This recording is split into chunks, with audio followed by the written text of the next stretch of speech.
The ways that we engage with entertainment media has undergone a substantial change over the last 2 decades. Where we used to shop for DVDs, CDs, or vinyls, where we used to listen to the radio and watch linear or cable television, we can now, through the internet, stream almost any piece of media from any of our devices at any time. Through streaming services like Netflix or Spotify, or purchasing platforms like Apple TV or Steam, we can get just about any piece of media in the palm of our hands instantly.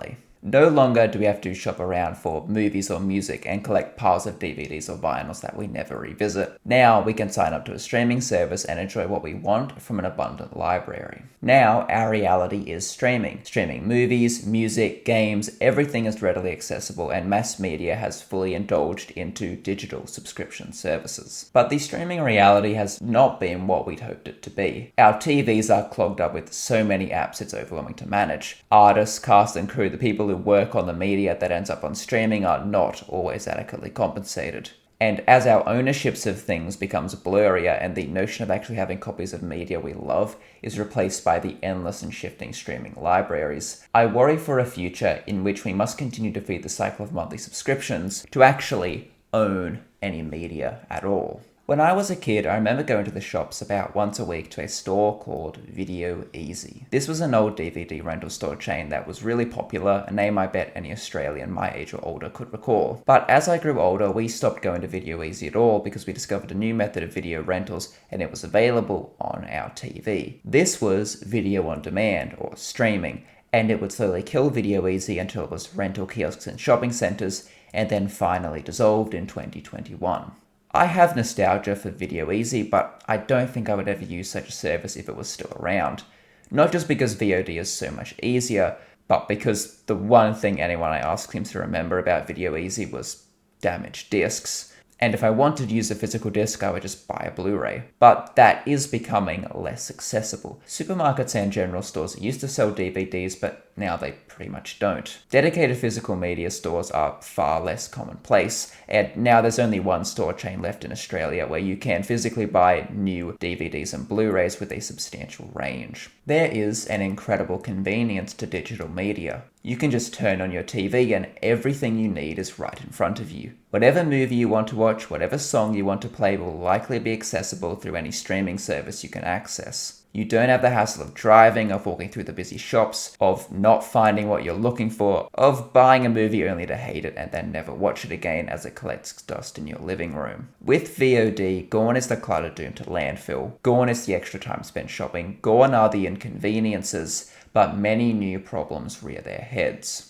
Long before it became the streaming giant of today, Netflix made its name in the 90s as a mail-based rental system. You would go online, make an order, and get your DVD sent to your mailbox. This model of ease for the customer, of not even having to leave your own house, would take a step further when in 2007, the streaming service as we know it today was officially launched. Initially as a free bonus to the DVD rental subscription, the streaming site would go on to overtake the company's initial service and expand into international markets at a rate of growth that has sustained its place to this day as the most popular streaming service ever, with over 300 million paid memberships. The success of Netflix would go on to demolish the popularity of cable and change how many movies and shows were released. With the incredible success of Netflix, Hollywood saw an opportunity for competition, and thus began the streaming wars. Now it wasn't just Netflix, it was Prime Video, Disney+, HBO Max, they changed it to HBO Max again, Paramount+, MGM+, Lionsgate+. Everyone is competing, everyone is kind of losing a lot of money, and customers are just frustrated by the sheer breadth of options. When I was working on this script, I wanted to check just how many streaming services there actually are. That is, for television and film specifically. And so I started with the add-on channels available through Prime Video, only to discover that there are over 100. And going through all of them is scraping the very bottom of the barrel of the nichest shit you can possibly imagine. I wouldn't be surprised if some of you had never even heard of like MGM Plus or Lionsgate+, let alone actually use them. But there is some far more obscure stuff out there. The point is, the streaming model has been adopted so much it's become the industry norm. It used to be the norm to get media directly at venues like rental stores, DVD stores, the cinema, and when Netflix's streaming service came out, it was sort of complementary to the other methods we were used to. It had a big library, it was unique to everything else because you could just turn on your TV and choose what you wanted to watch in real time. If something was not on Netflix, there were other methods to get media accessibly. Now, there's just tons of Netflixes, and it's a nightmare. We turn on our TVs and are met with all these services constantly advertised to us, each with good shows we want to get to, but it feels like a bad video game trying to tick off everything we want to watch on each service. With every streamer, we have to put in our bank details, even if it's a free trial, and then fingers crossed we remember to press cancel subscription on time. Many times I forgot to cancel a subscription on time, and then I get the notification that a payment has gone through, and it sucks. Another part of the streaming model that sucks is that their libraries are constantly changing. This doesn't apply as much to streamers like Disney Plus or HBO Max, which have media centralized to their brands, but it does affect streamers like Netflix and Prime Video. Most streamers have shows come and go as licensing deals are made and expire, and it can be really annoying if you're watching a show only for the streamer to take it off of their service. And some of those shows will disappear from streamers altogether for a period, and you'll have to either buy episode 1 or buy the entire season. That's the options on Apple TV, Prime Video, and YouTube.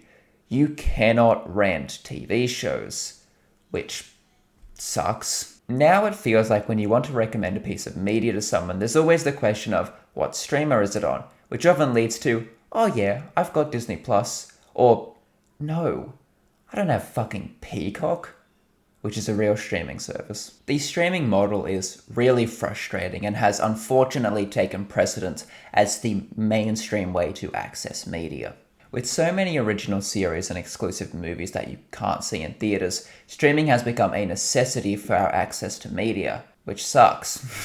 Whereas the music streaming services have access to just about every single song you could imagine, movies and TVs are split up among so many services you'll never even know some of them exist. The thing with streaming is that you can still buy movies and shows digitally. My family used to use the service Telstra TV Box Office, which allowed you to buy and rent movies and TV shows exactly like YouTube or Prime Video does. The Telstra TV was a box like an Apple TV. We had bought a few movies on the service, but in 2024, Telstra cancelled the box office service and bricked the Telstra TV, advertising the new Fetch box as its replacement. If you wanted to continue to own the movies you had bought, you had to buy a Fetch. This is where I have to establish that buying something digitally is not technically ownership, not legally.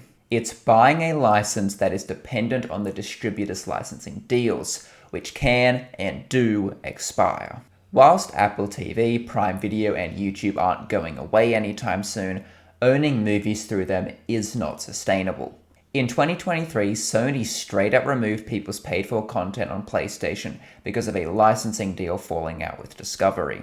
A similar situation occurred with Crunchyroll's acquisition of Funimation, in which certain DVDs distributed by Funimation had digital downloads as a part of the purchase, which Crunchyroll just decided to stop supporting because they had no legal or monetary incentive to. If there's anything important to take away from this video, it should be that digital media is not worth it. Don't waste your money to have a half ownership that could one day just evaporate. And just recently, a lawsuit against Amazon is challenging their ability to say that purchases aren't genuine ownerships. People are realizing that these companies are selling fake ownerships, and that needs to be better understood.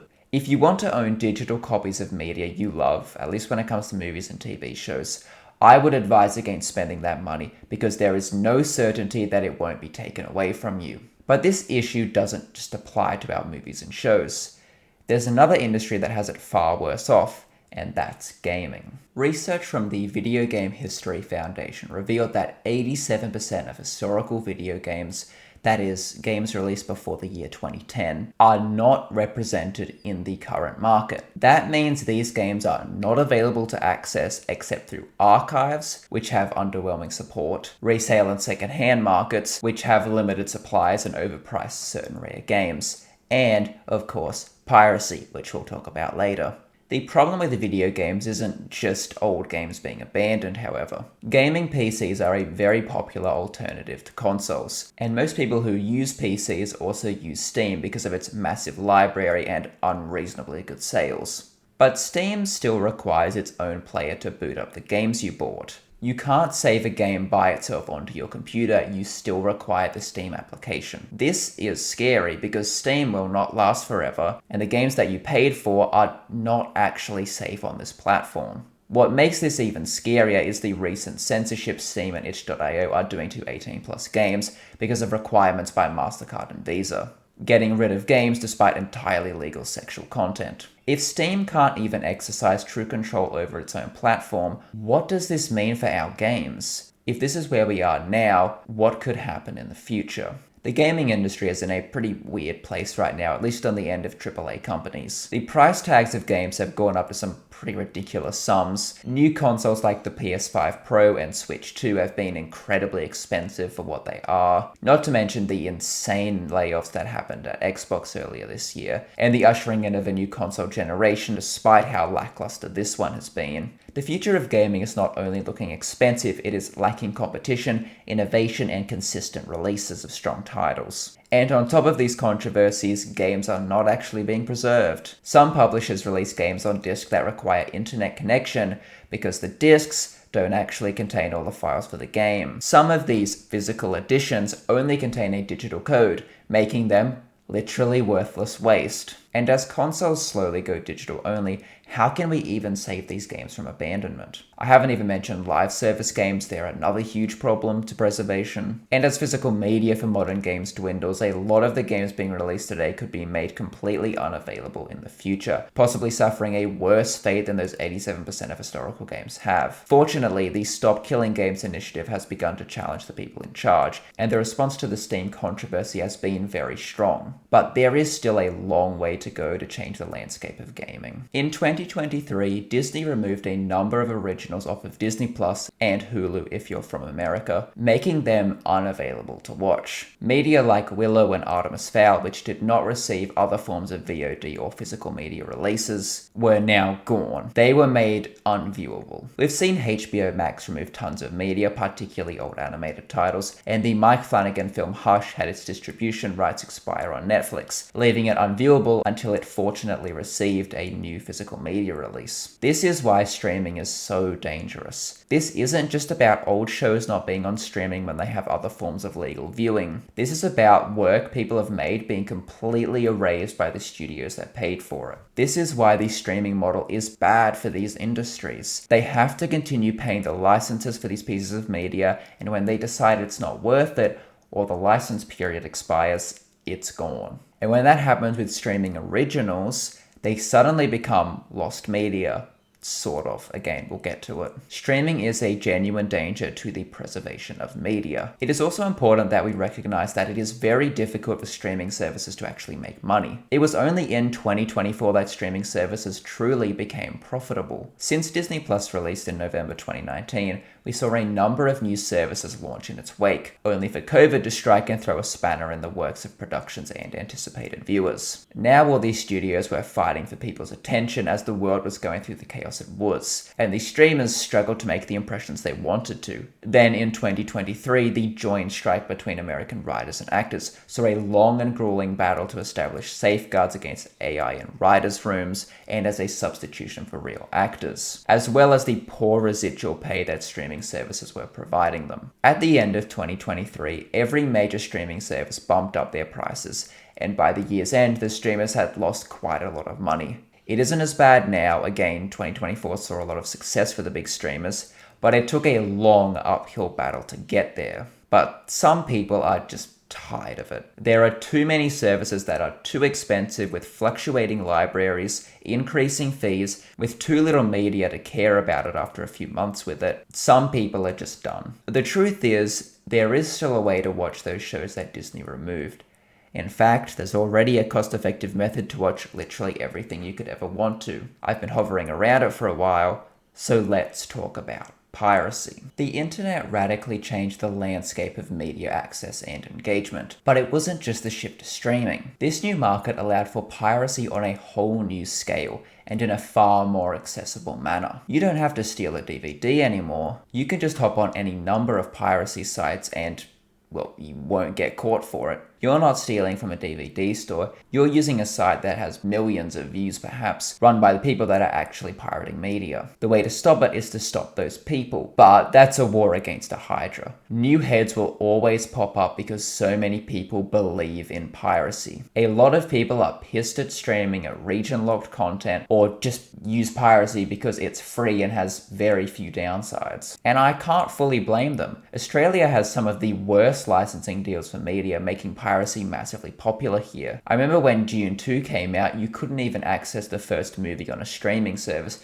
You had to either buy or rent it. There have been several shows, even in recent years, that just weren't released on Australian streaming services. Some examples would be the anime Lazarus or Tokyo Vice Season 2. There's a show called Pantheon, which is a masterpiece animated science fiction series. I highly recommend it, but if you want to watch it, you may run into some roadblocks. This show was released in 2022 on the services AMC Plus and High Dive, which you've probably never heard of. Then in 2023, the second and final season got released by Amazon Prime, only in Australia and New Zealand. However, earlier this year, Netflix picked up both seasons, except only season 1 is available on Australian Netflix. I guess weirdly enough, it still ends up being more accessible here, but I digress. So you can see the problem here. Licensing deals can get so bad that piracy is the only option. Back in January, an anime piracy site called Hi Anime was reported to have more monthly traffic than Disney Plus. Anime is a lot more popular than I think a lot of people realize, and it's unsurprising that it is pirated so much. Anime is a niche, it's animation from Japan, that's pretty niche when you think about it, but it has an undoubtedly massive presence in pop culture. The success of Attack on Titan, Studio Ghibli films, and recently Solo Leveling are enough to prove that. And I mean, look at the money Demon Slayer Infinity Castle is making. Despite its popularity, there are a lot of popular anime that you cannot legally watch on any streaming service. For a while I was trying to watch Serial Experiments Lain, which is a cult classic anime from the 90s. It is not available on any streamer in my region, but what's worse is that you can't even rent or buy it. It is completely unavailable unless you ship the Blu-ray from the UK.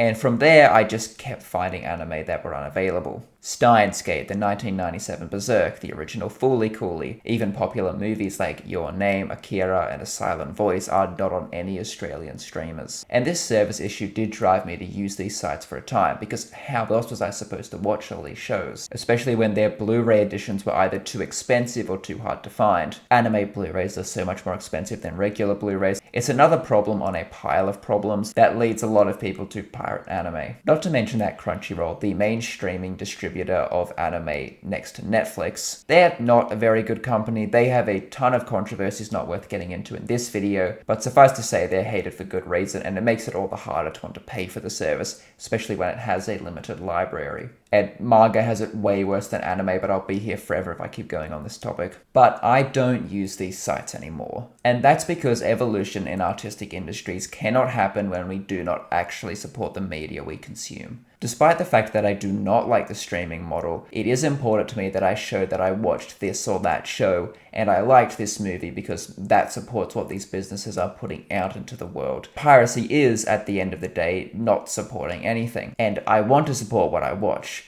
If you choose to use piracy, that's your choice, it's convenient for you. And in this capitalist world, it is nice to not have to deal with spending more money on more corporations. But I think the attitude of, I'll just pirate it because fuck these companies, is quite unhelpful. The value to the streamers of actually keeping that media available on their services will only diminish, leading to more media becoming less available, which in turn pushes more people into piracy, creating a spiral that slowly degrades the state of entertainment and art. I hope that smaller movies and shows can get recognized, or at least get updated physical media releases, because the work people put into them deserves to be recognized. And that can only happen when we support official distributors. And yes, piracy is the best way to preserve media, especially in the case of video games, but that makes it only necessary for unsupported titles. So I've established why digital media is dangerous, why streaming is an unhelpful model, and I've talked about piracy.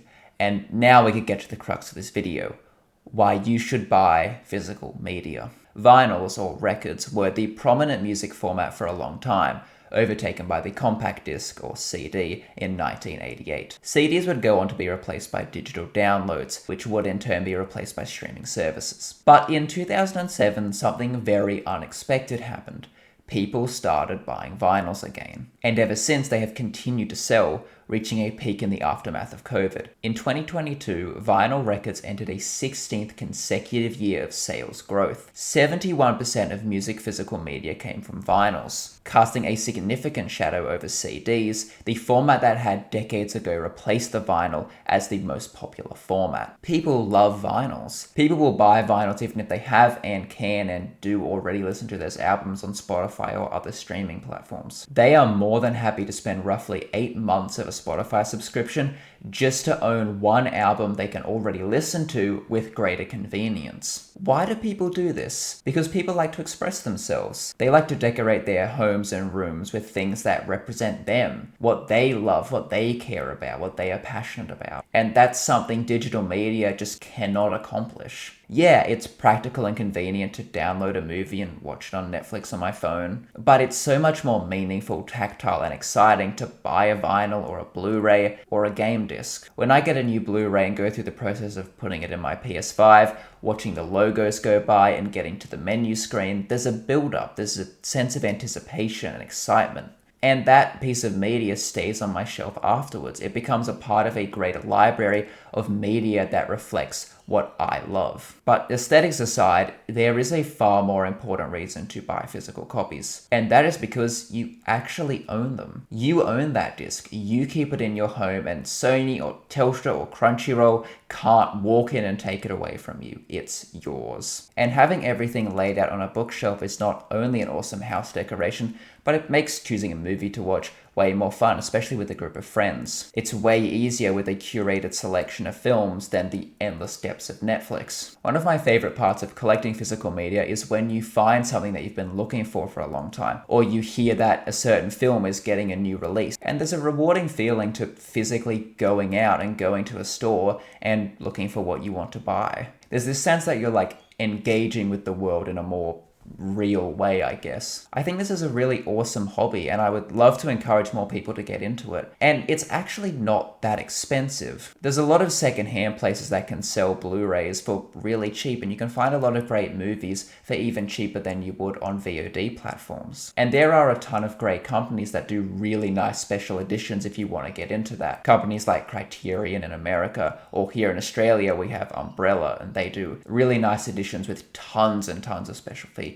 But at the end of the day, what really matters to me is the accessibility of art. Any TV show, movie, song, book, game, whatever should be available to us. Right now, I feel a lot of anxiety for the future of art. I don't know how far the use of AI is going to go in these industries, and that really scares me. I don't know if we can really make video game companies care about preserving their own titles, and I think we can do even less about what the streaming services are doing to their originals. I don't know what the future holds, but I hope that when I'm a miserable old shell rotting away in a nursing home, that I will be able to go back to the art that meant so much to me. And I hope that for future generations, there will be greater accessibility to art. That is why physical media must not die.